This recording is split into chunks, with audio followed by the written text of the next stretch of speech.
knew the show Hit Parade many times. I did it in Berlin in '89, I think maybe 88, 89, 90, 91. But I did it about four or five times. I love the show because it reminded me of MTV. It was really fun, very small studio, you know, and it was very friendly people. I loved Hit Parade. I'm surprised that, you know, we're here in Offenburg, and you know, and like, it's like really funny. It's like time, and everyone is suddenly 30 years older. It's so strange, you know.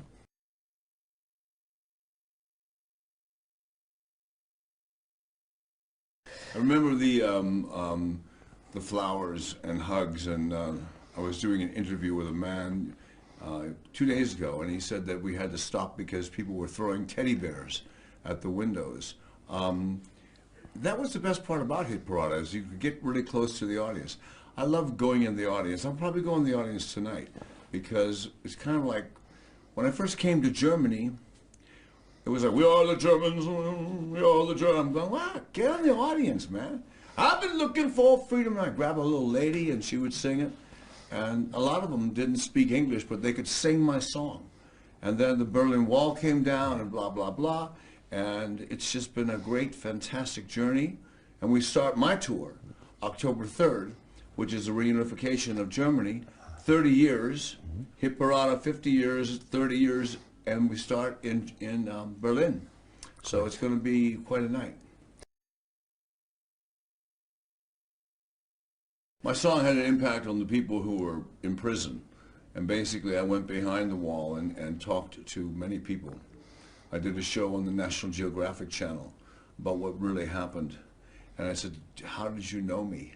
And they said, I've been looking for freedom. Da da da da da da da. They could never sing the second line.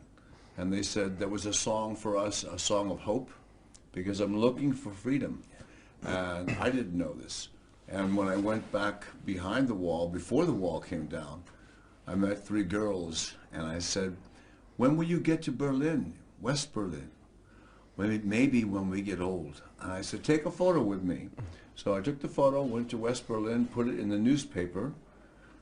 Aha, it's in the newspaper. I took it, put it in my pants, went back through Checkpoint Charlie and gave it to them. And they ran away crying and screaming like something had happened, you know? So I think we have a lot to learn with the song Looking for Freedom. 30 years later, it's still out there. We're still looking for freedom.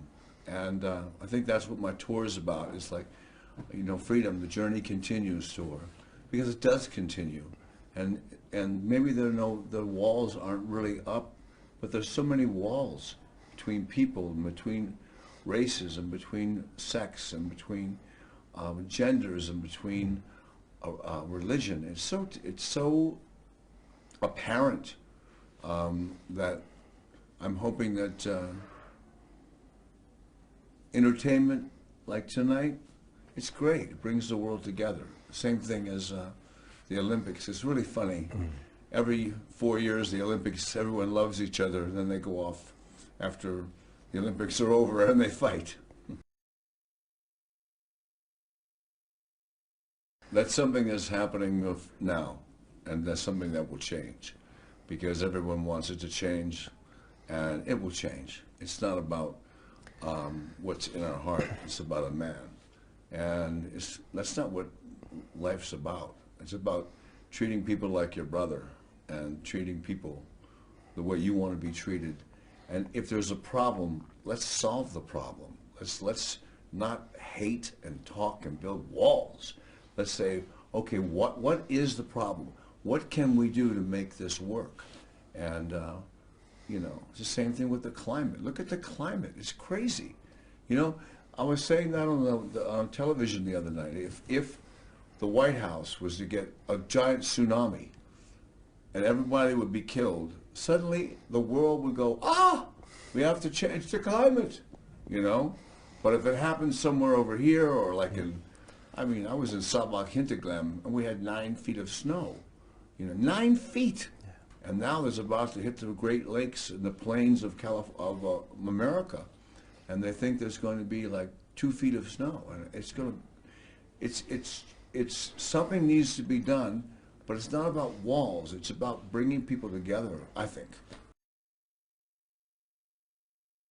I'm doing songs that I want to do. I'm doing songs from the 90s, like Echo and the Bunnymen, you know, Lips Like Sugar, songs that that mean something to me. Open Your Eyes by the Jesus Mary Chain. I'm doing a song in reference to a friend of mine who passed away named Udo Jürgens called 66 Jahre, de fängst das Leben an. 66 Jahre, de fängst das Leben an. Perfect. And he was, I'm 66 and I don't feel 66. And life for me is beginning now. I'm having a renaissance. Everything's happening to me. It's just crazy. And the next thing, I'm hoping to get back to Los Angeles to do Knight Rider again. That's Really? a movie. Yeah. And that's in development, and finally. And so it's all good. Wow. Good friend, you know. It's funny, I saw him in rehearsal, and I said, you know, the very first show I did in 1989 was Wetten, das. And that night was the night that broke David Hasselhoff for 30 years and 40 gold and platinum records. And I live very close to his house, and I said to him yesterday, the fire came right at my house, and I thought, it's going. And it jumped over my house and then went that way and burned up his house. And so it was a very tough situation, and I felt really bad for him. But it's funny to see that he's still working, and I'm still working. And Howard Carpendale, everyone's like 30 years older, but we're still working.